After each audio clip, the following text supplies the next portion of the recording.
Well, it's a great pleasure to be able to have a chance to talk to Rob Foley, who I've known for some years now. Many years.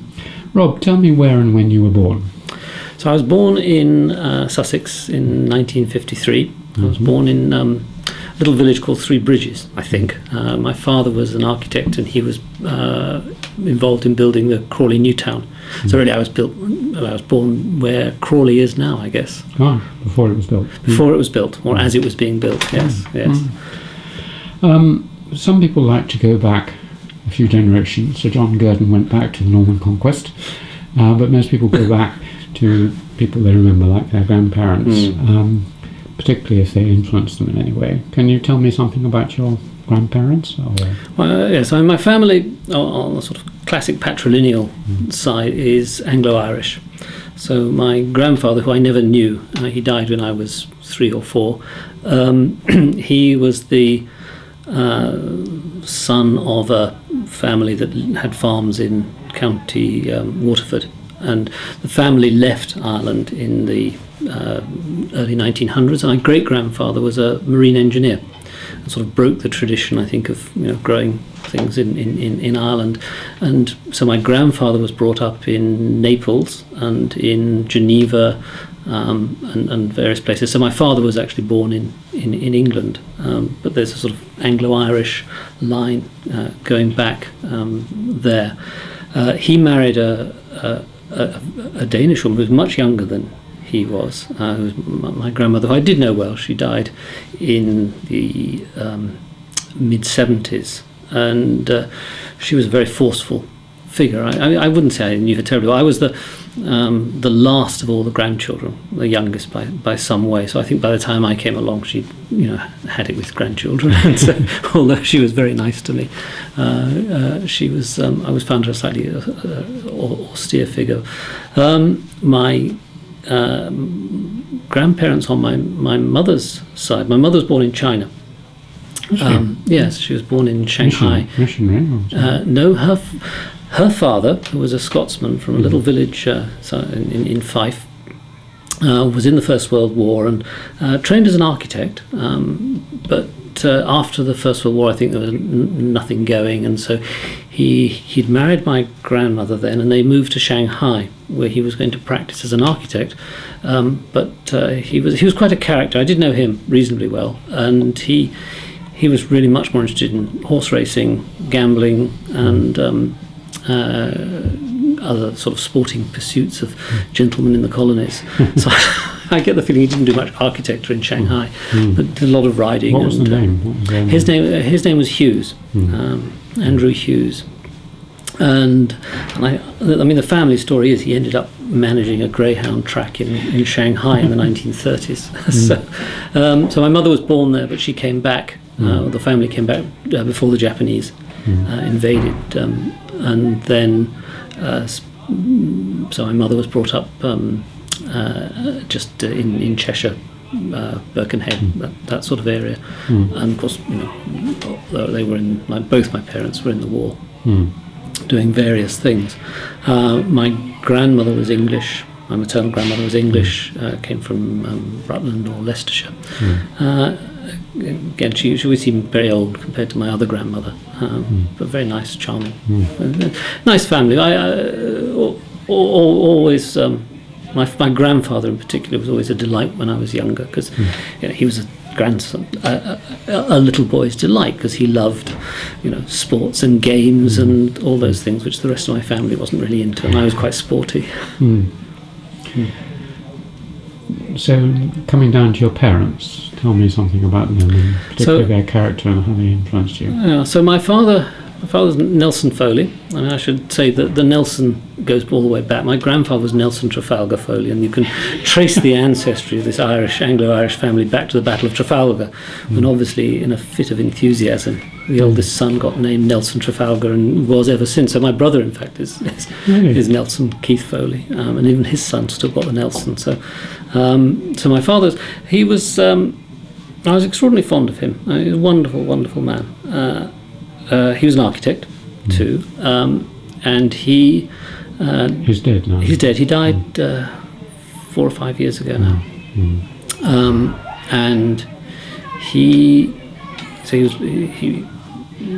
as I said, brought up with this farmer. So I should say my grandfather was clearly quite a character, because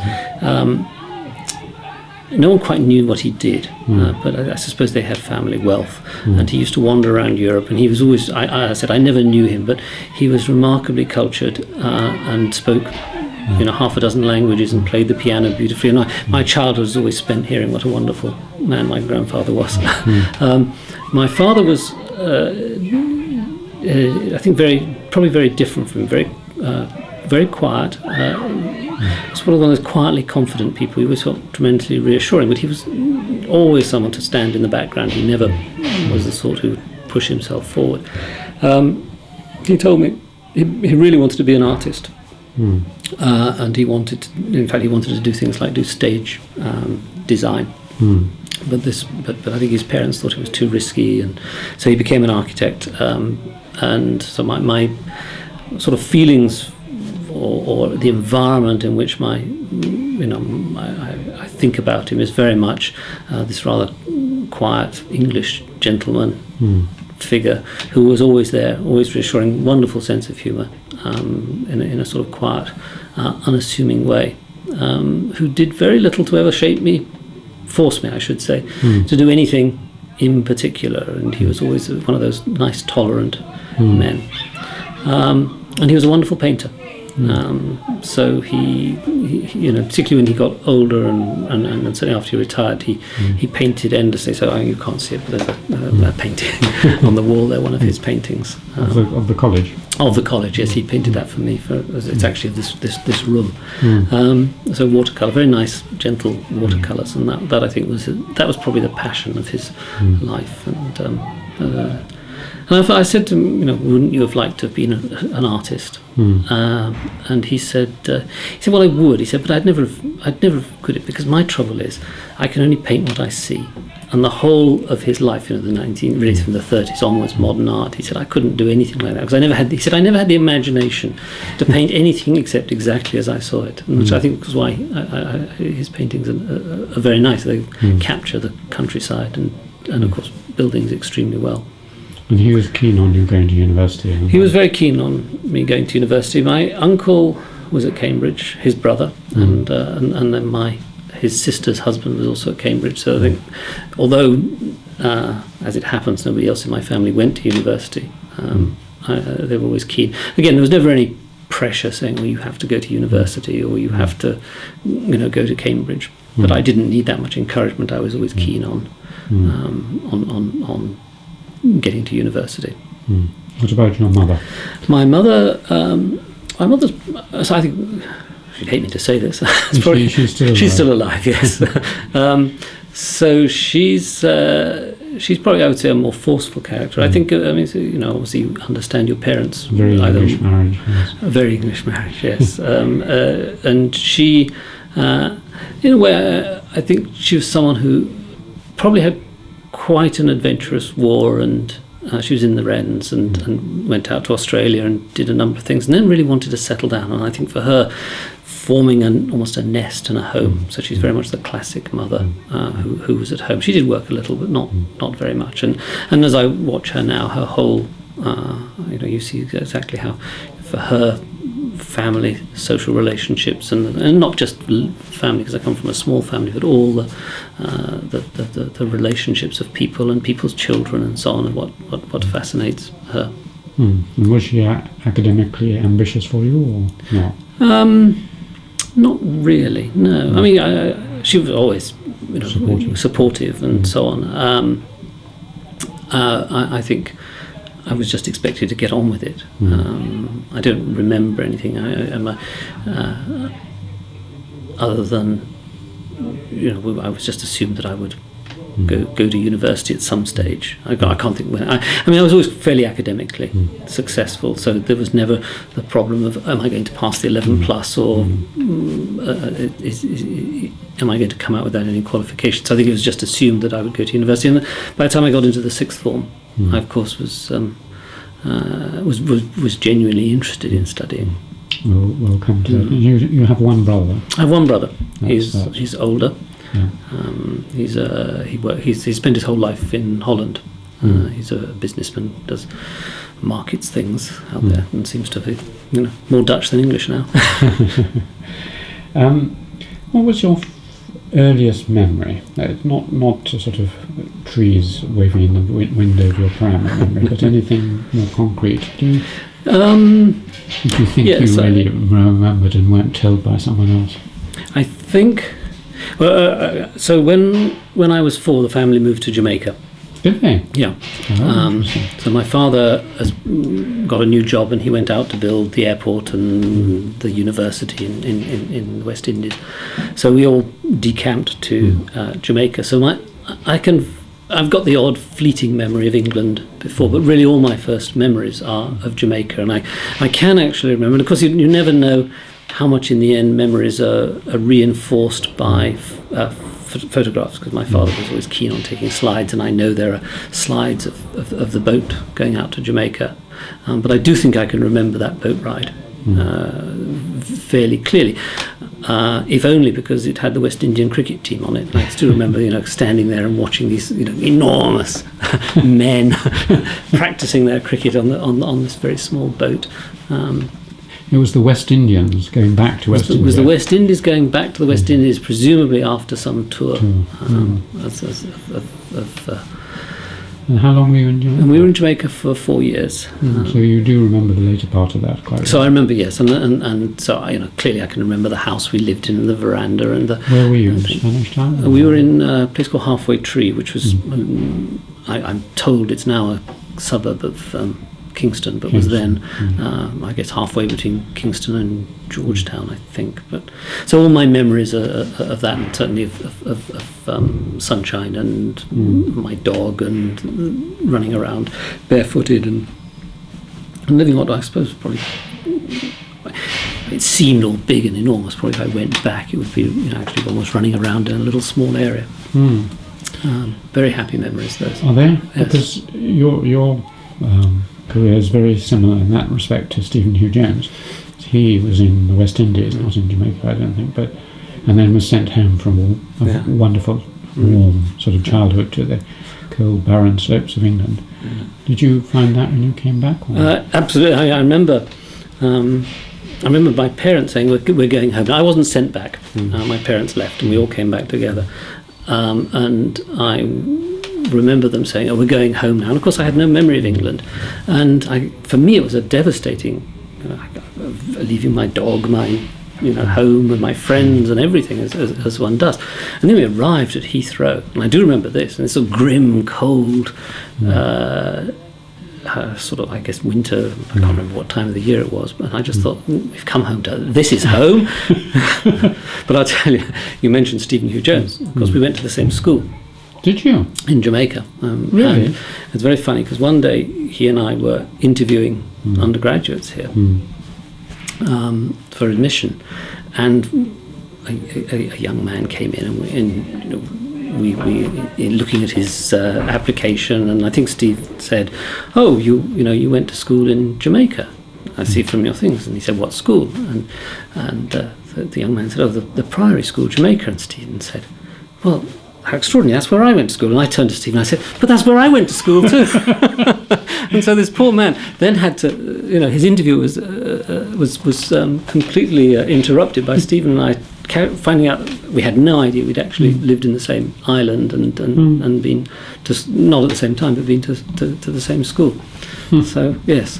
Well, he came back to a boarding school, but what sort of school did you come back to? I came back to, I think, we moved. My parents took a while to find a house, so I remember we stayed with my grandmother, and I think I went to a couple of temporary schools, and I ended up in the local village school in.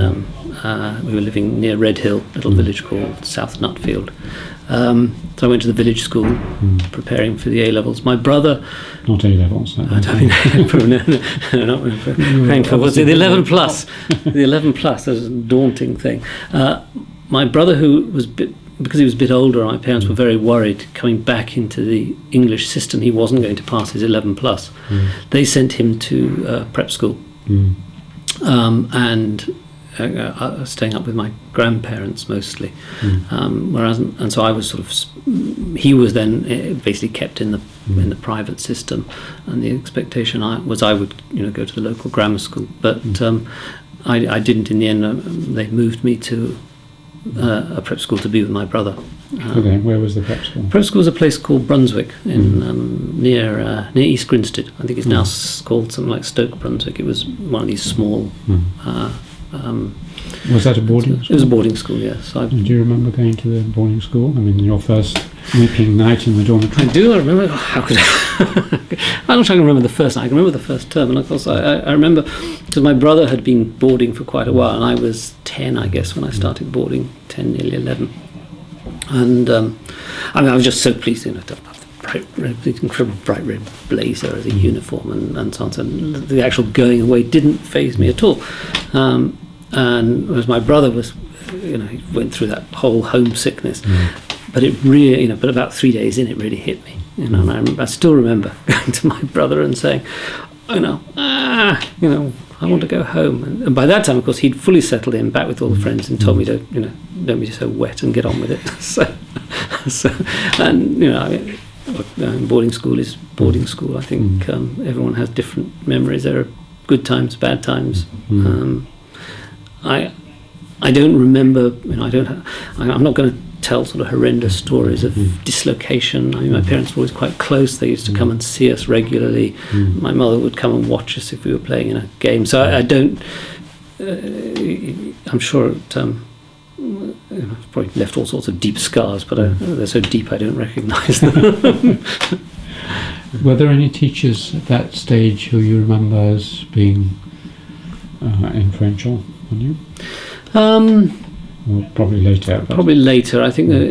To be honest, my big interest then was sport rather than anything else. I mean, I used to do the work, but I don't remember thinking, wow. I mean, for me, my favourite subject throughout school was really history anyway, and I remember, I did quite enjoy the history lessons, and of course it was convenient that I'm pretty sure the history master was also in charge of the cricket and things like that. So those are the main memories. So my memories of the influences of teachers are more of the rather, eccentric type of prep school teacher one got in those days.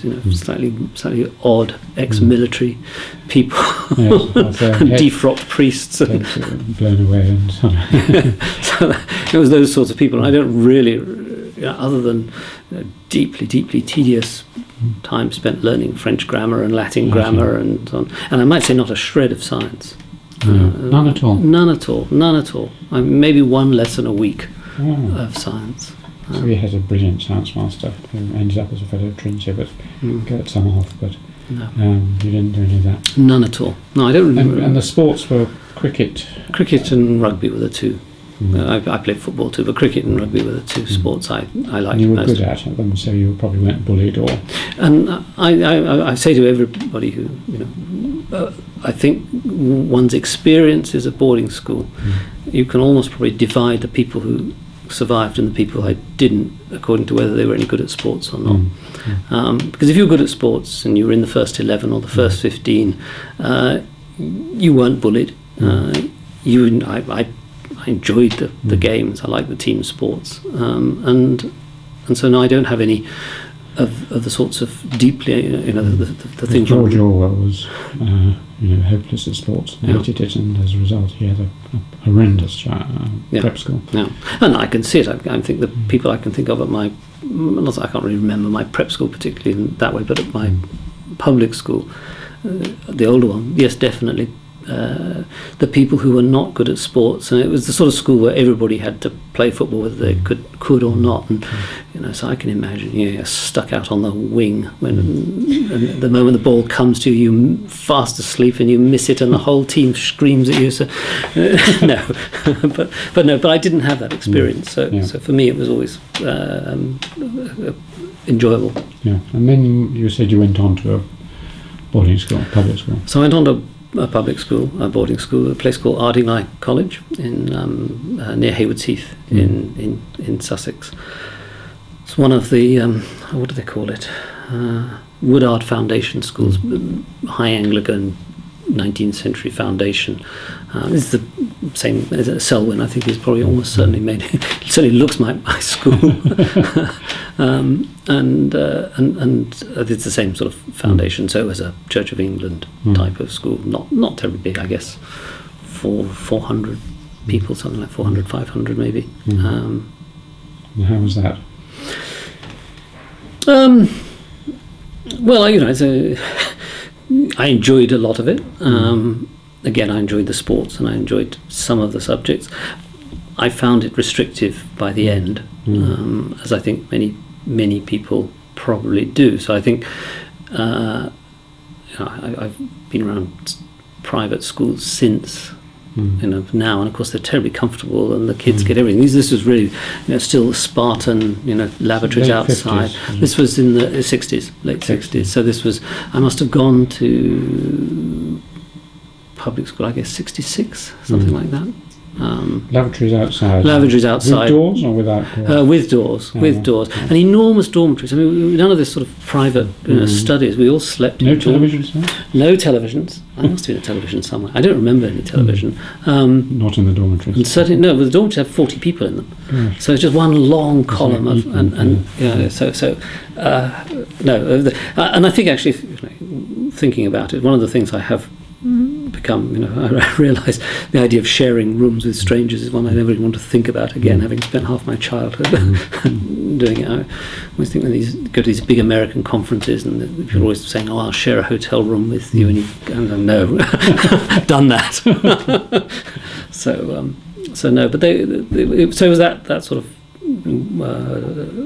I have to watch out for your foot there, okay? I keep hitting this thing if you do. But I will. I'll be careful. Tell me, by this time you're beginning to get excited about particular subjects. Yes. By O-level or A-level? By O-level. For me, I said sciences, I have to say, didn't figure at all in my life. In fact, I one of those confessions. I mean, I spend my life teaching evolutionary biology. I don't even have biology O-level. Really? No. This is why for many years we used to say, you don't need biology O-level. That's right. Exactly. I was very sympathetic to people who have no science background. So for me, English and history were the two big subjects that I liked, and undoubtedly that reflects my interest, but also the teachers who were. Do you remember any particular teachers? Oh yes. I suppose the two teachers who were really most significant in my life, in very, very different ways. One was my housemaster, a man called John Craig, who was an extraordinary Scotsman. I mean, straight out of God, empire, and life is tough. He'd caught the tail end of the Second World War and been a Gurkha officer and been in India, and for him, honour, duty, it was everything for him. That and Shakespeare. And so he was a very inspirational. I don't think he was a terribly good Shakespearean teacher, but he was one of those ones who could, for any occasion, he could quote long passages of almost anything, and it was always very impressive. And any question was always a question of, these are the deep issues of life, and he was one of those terribly moral Scotsmen, I think. So he was a rather serious man. I didn't get on entirely well with him. He was obviously by then, the 60s and left wing was creeping in, and he was out of joint with his time, as he would probably himself say. And he was so a Shakespearean quote in there. Absolutely, it rubbed off, I can tell you. And he, so he and I didn't get on terribly well. But on the other hand, I think we got on in the sense that he loved arguing, and I was quite happy to stand there and argue with him. And I think a lot of people found him. There were the people who got on with him because they were sort of classic public school creatures of who were themselves rather like that, and then the people who just avoided him because he was rather domineering. And I was quite happy to have a fight with him and argue about issues. But he was he taught you literature. He taught me English literature, and how to drink, I might say, because it's extraordinary when you look back and think what was allowed in schools. Because after when I was a prefect in the sixth form, he used to have meetings with all his prefects after all the other boys had gone to sleep in his study, and we would go into his study, and his father had died and left him some money. He was a bachelor, and he decided he would learn about wine, and he didn't really have, and so he would buy the most tremendous drink, burgundies and things. So tonight, boys, we'll try this one, and and we'd sit there. I don't remember getting drunk, but he would say, okay, we're going to, there'd be Wagner on in the background, and him starting to talk about morality, and him teaching us how to. And he smoked a pipe, and it was probably the biggest influence on my life. and he would, and we would drink, and of course, you can imagine what would happen now. But there was never anything. And as far as I know, one always talks about homosexuality in schools, and nothing at all. Nothing at all. I mean, there were always rumours in school about particular people, but I certainly had never any experience of it in either school. In either school. Either school. That's interesting. Was there corporal punishment in either school? There was, but not very much. There was not. My prep school. I was beaten. Yes, in prep school, not at public school. I was probably too good, or managed not to get caught. But John Craig, the housemaster, he wasn't a great beater at all. In fact, looking back, there were housemasters. I think the only people who could beat the boys were the housemasters, and some had reputations for beating and others didn't. And I'm pretty sure John Craig, if he beat a boy, it was very, very rare. My prep school was a bit more happy with the cane, but again, I remember being beaten, but I don't remember being terribly traumatised by it.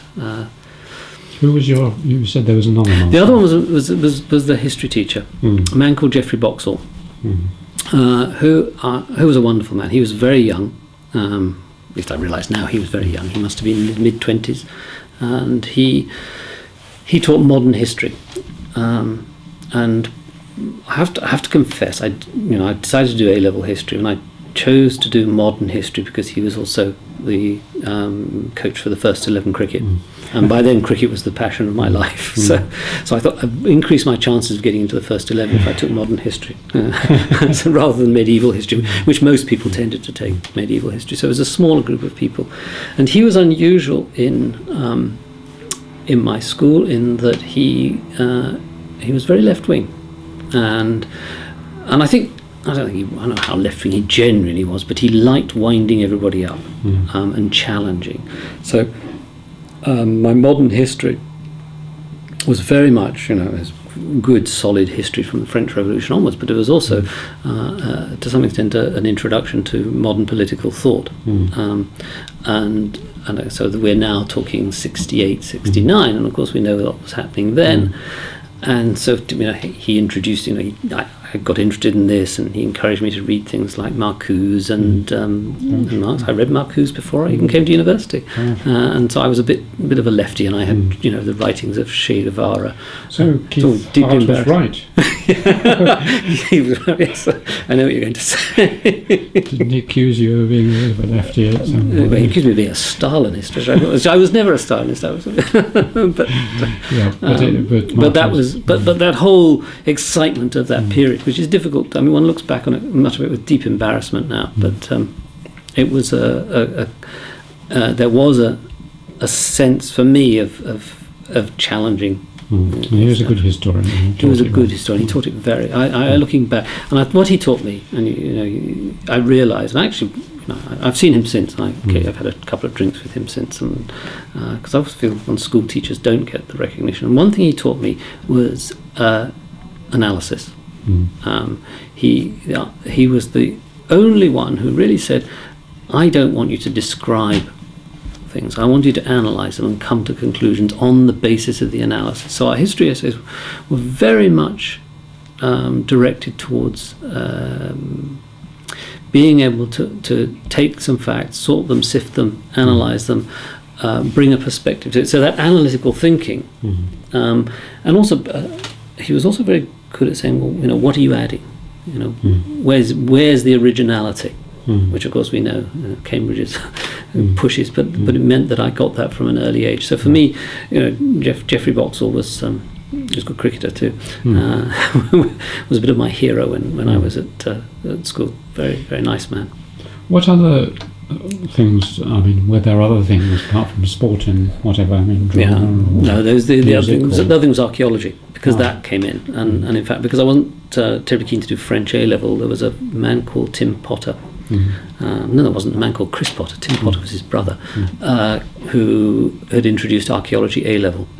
So I did archaeology A level. Did you? So I did history, English, and archaeology.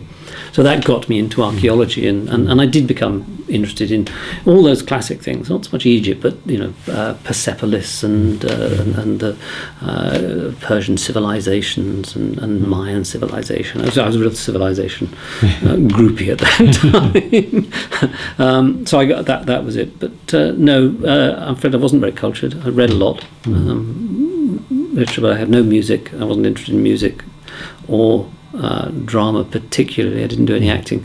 But as I said, I played a lot of rugby. I was in the first 15 rugby and first 11 cricket and played a bit of football. So for me, that was the serious business.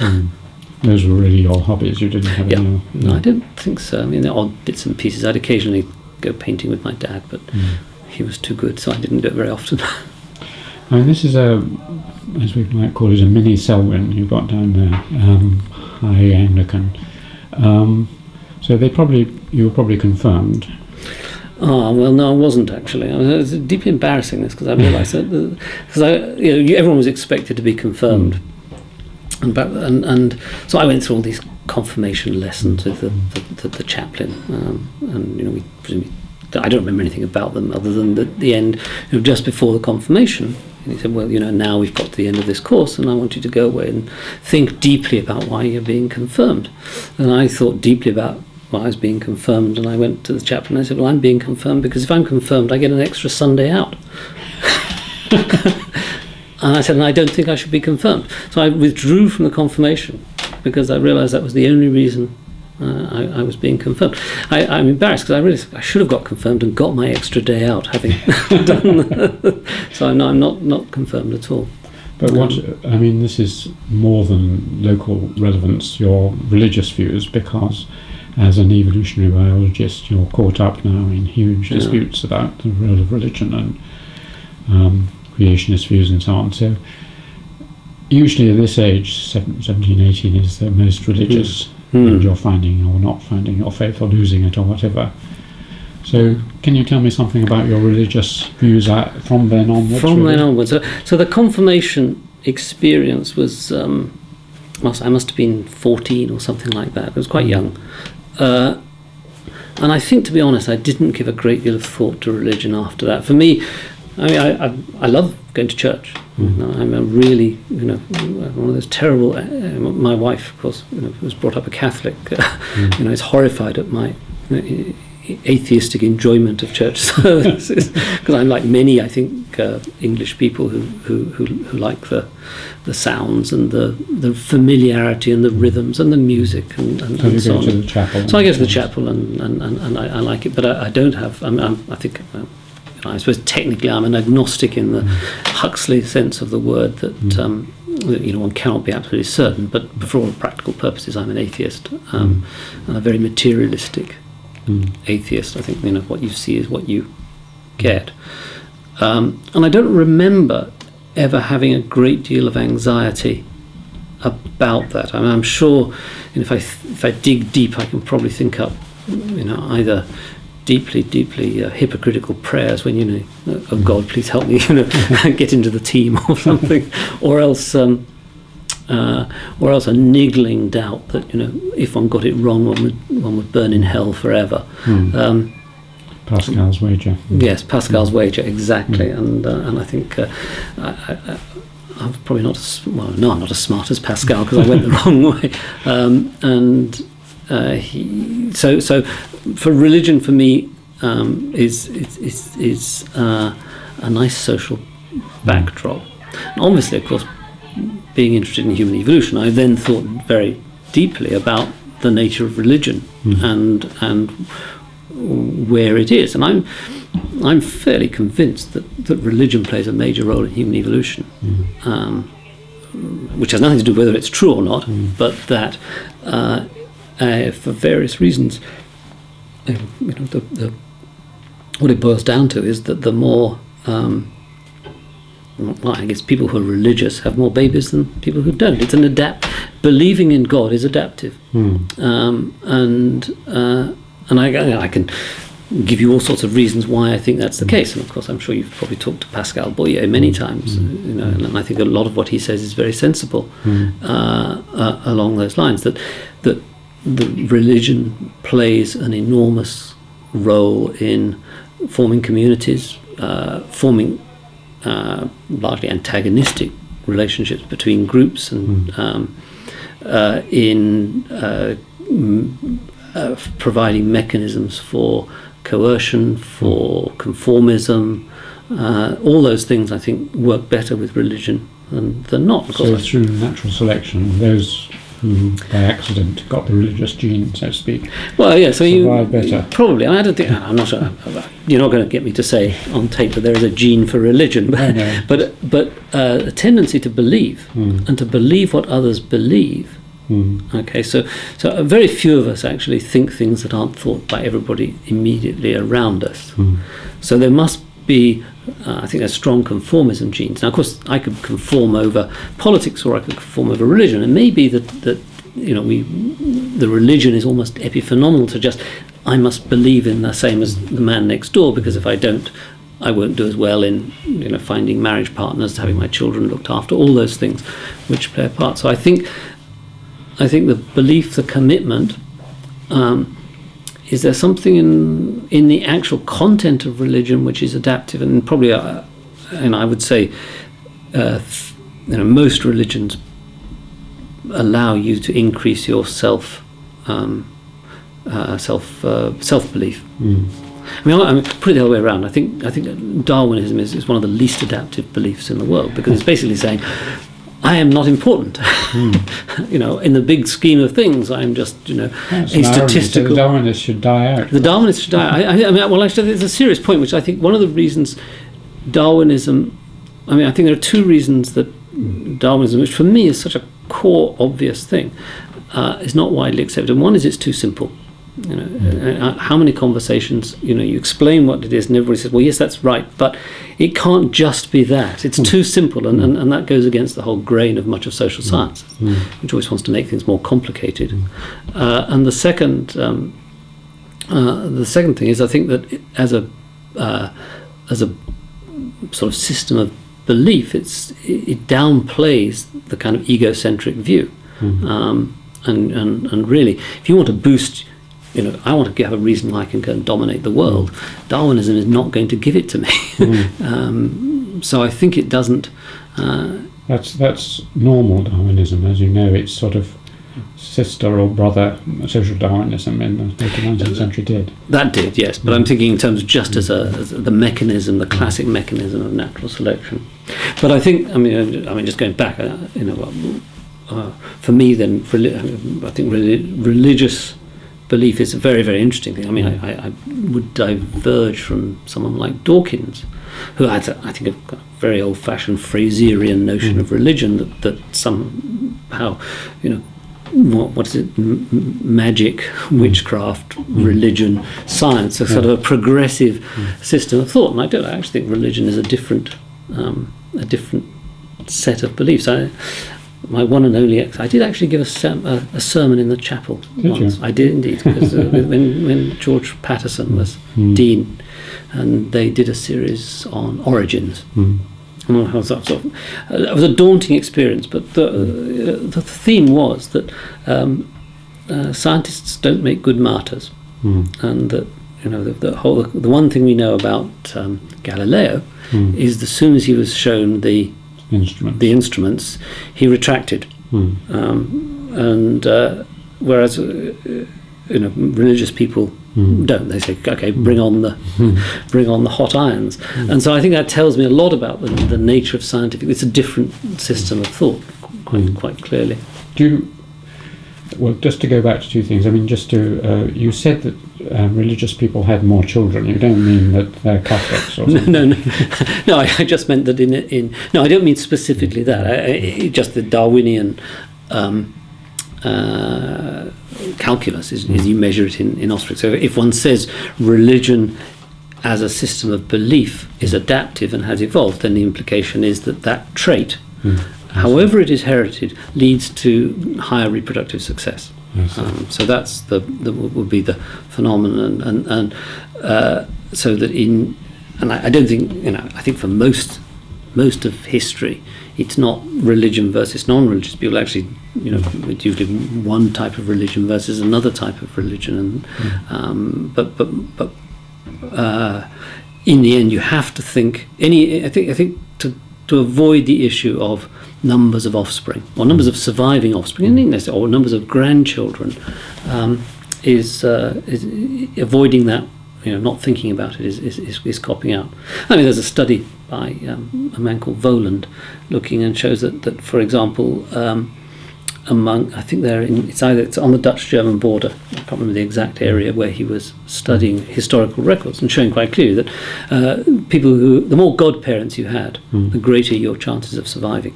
And then also how you choose your godparents. So being involved in a religion actually has a significant effect on how you build your social network, how you bring resources to you, and enhance your ability to bring up your children and for them to have opportunities. And in the end, then of course, it's how many grandchildren that will kick in as a factor. Coming back also to Dawkins. Dawkins claims that science has destroyed religion, and you just can't have religion in the modern world because science has disproved it. And yet at the end you said that you thought religion and science were different systems of thought. Do you think they are antithetical? In other words, no good scientist should be a believer in religion, not just going to the chapel? I think they overlap. I think that for me, science and religion compete on cosmology. In that I have a theory for the origins of humans, which has absolutely nothing to do with any religious theory, whether it's Christian or some particular set of tribal beliefs. And we compete, and only one can be right. I think I'd like to think that my theory is a lot better than the Garden of Eden theory, and is supported by the evidence. So, in terms of cosmology, yes, and the same in physics. Cosmological physical theories competing with, the Genesis, the first bit of Genesis is again, there's a competition there. I don't think science as such competes with religion in other areas. I mean, for example, I think for me the biggest strength of religion lies in alliance, the way it builds up within community, within group solidarity. We all believe the same thing. Science will never do that. So clearly there's something else. Of course, what science and what evolutionary biology can do is it can explain to you either mechanistically how it works, all those beta endorphins you get from singing hymns which make you feel happy, or functionally the way in which it has been selected for. So in that sense, science can come in and explain aspects of religion. Can they live together? Well, again, I think again the problem with having an Anglican background is one has a very benign view of religion, and we've learnt in the last we've learned throughout history, but I mean in our own immediate experience is that that religion is not always the Archbishop of Canterbury and cucumber sandwiches. It can be very, very, very brutal and nasty. And against that, I would feel very strongly, and I think that would make me much closer to Dawkins' positions, because one sees what happens in, let's say, in Islam with oppression of women, or I'm fanatically against capital punishment. So what happens in Saudi Arabia and so on in the name of religion is just appalling. So no, I think, put it this way, it's probably the case that the world has been a better place at times for religion. It's also been a much worse place at times for religion, and we have to make ad hoc decisions. What I would fight very, very strongly against, though, is the creeping back of religion into governance, and I see that happening rather too much, I think. I think we spent 200 years removing religion from the way in which we govern ourselves, and it would be in that sense, I'm a child of the Enlightenment, and think that's a good thing. And I would not want to see us go back. Let's move on then to university. You You came to Cambridge. I came to Cambridge.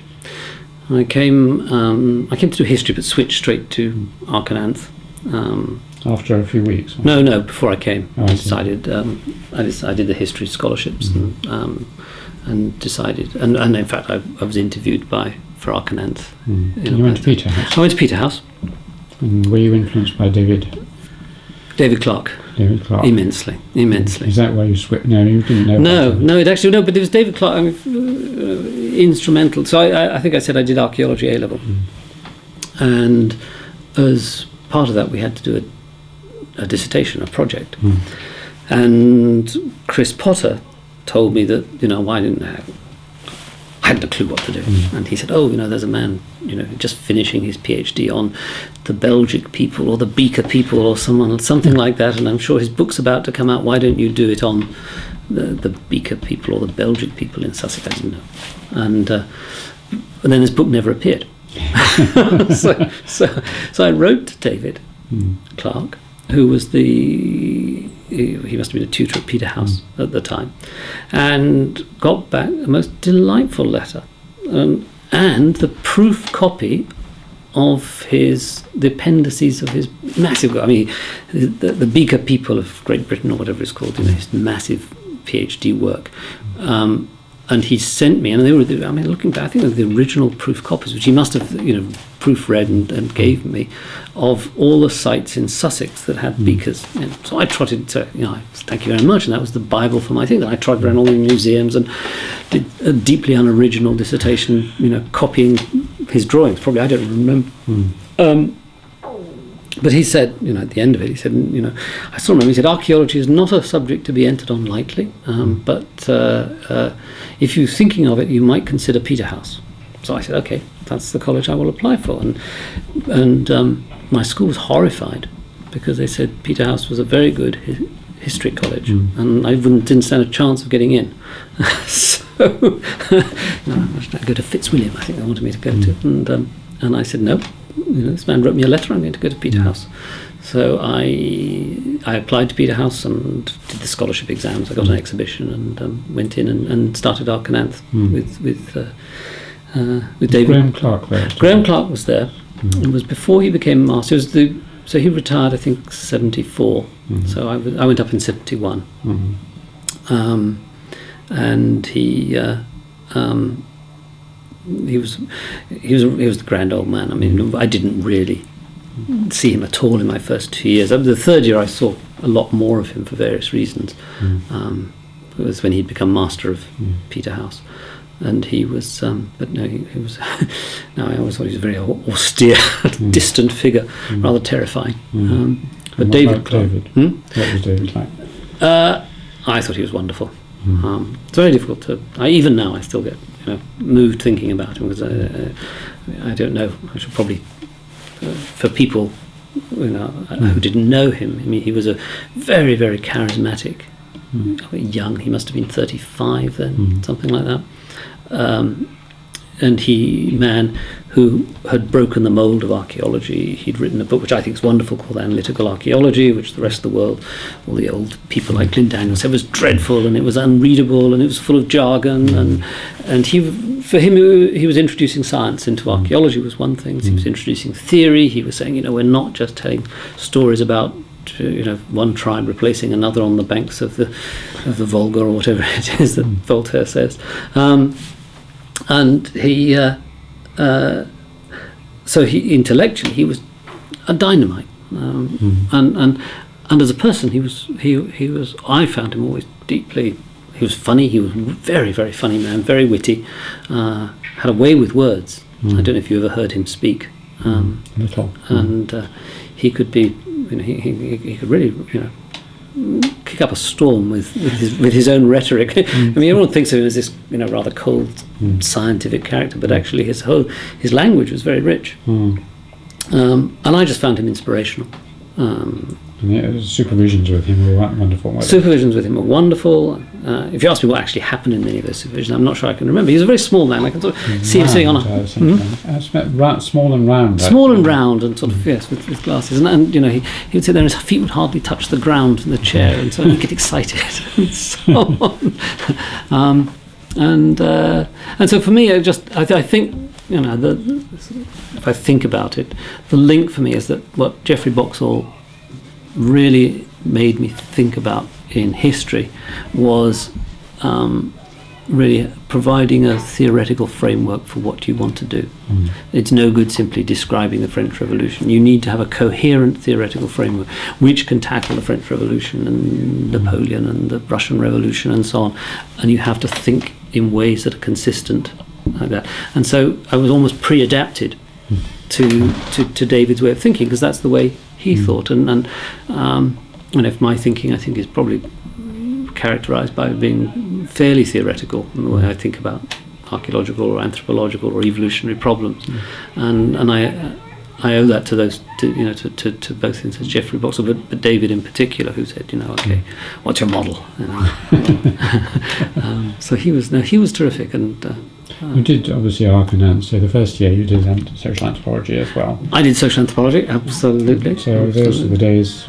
Well, Jack was head of department by then. No, it was still Mayor Fortis. Was it? I think Mayor Fortis was still the professor, as I remember it. And part one lectures, I can tell you who lectured me. Yes, Meyer on kinship. Meyer on kinship, and I thought Meyer was fantastic. It was very funny because, you know, none of the, I mean, social anthropologists were the, as they like to think, they always are the really trendy ones. You know.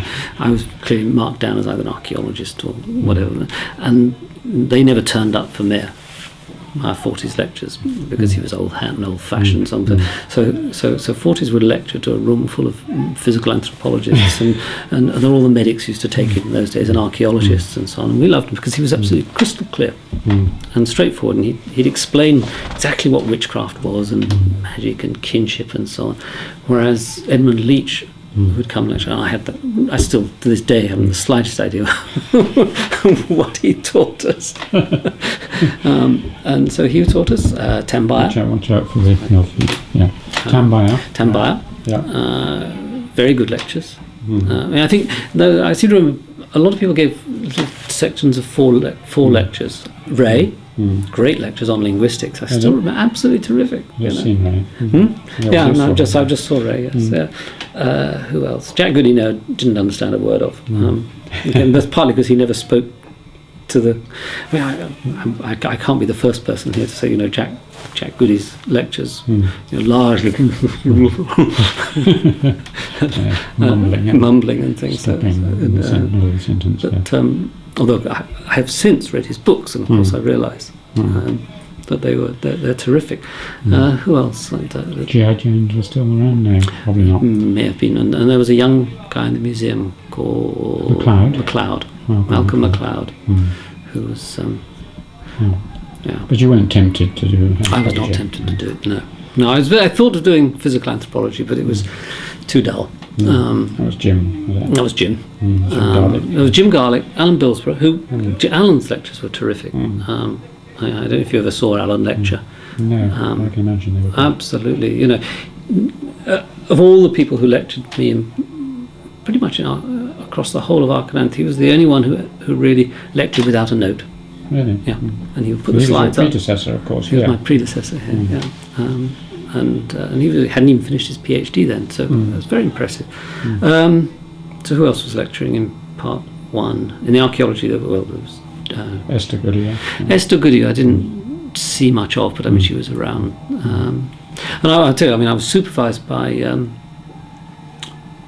Peter Gathercole, and for social anthropology, and Graham Fuller. Oh yes, somebody Fuller, who was very good. In fact, Peter Gathercole wasn't Chris Fuller. Chris Fuller. Yeah. Chris Fuller. That's right. Sorry, yes, Chris Fuller. Yeah. Worked in Sri Lanka or in India. Yeah. So then, yeah. You weren't contemporary with Stephen Hugh Jones. No. You were perhaps a bit later than Stephen. I'm later than Stephen Hugh Jones. So this was 1971, and I didn't. I mean, among the social anthropologists, I don't know. Was it still a sort of chummy place?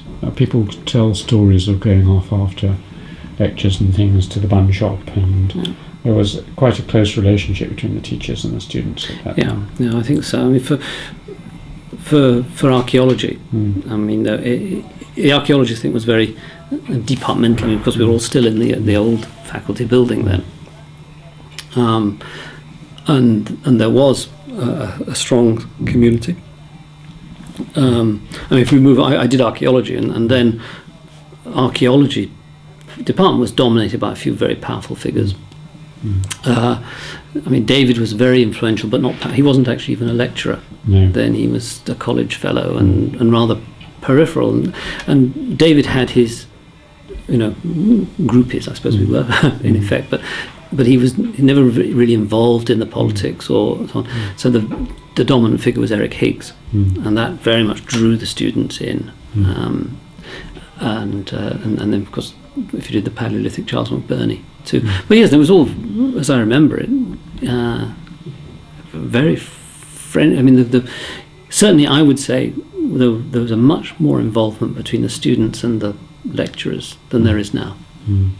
There are fewer of us, and I guess everyone had more time. If you did the Paleolithic in those days, you'd have Sunday lunch with the McBurneys, a couple of times a term, and you got. I know all McBurney's children just from having been a student with him. So it has changed. Very different times. Were there any of your contemporaries who were doing it at the same time as you, who've remained as friends or colleagues? Yes, quite a lot. I mean, amongst, well, I suppose, if you look at that archaeology, I mean, I think very much by this stage, the archaeology world was its own world. And although I'm now in biological anthropology, it was the archaeology community. The biological anthropology was very small. And so all sorts of, I mean, if you look around, I mean, people like Clive Gamble, John Gowlett, I mean, half the professoriate, Colin Hazelgrove, who's at Leicester, was the same year as me. Graham Barker himself was he's older, but he was finishing his PhD. So I certainly stayed friends with many of those people and kept up with a lot of them. So yes, that I would say, that period, archaeology department from 65 to 75 was really quite something special, because you had all the people like Steve Shannon and Ian Hodder who were working with David Clarke. You had all the Higlets, as they were called, very, very, very, and they're all now the professors and things around the world to some extent.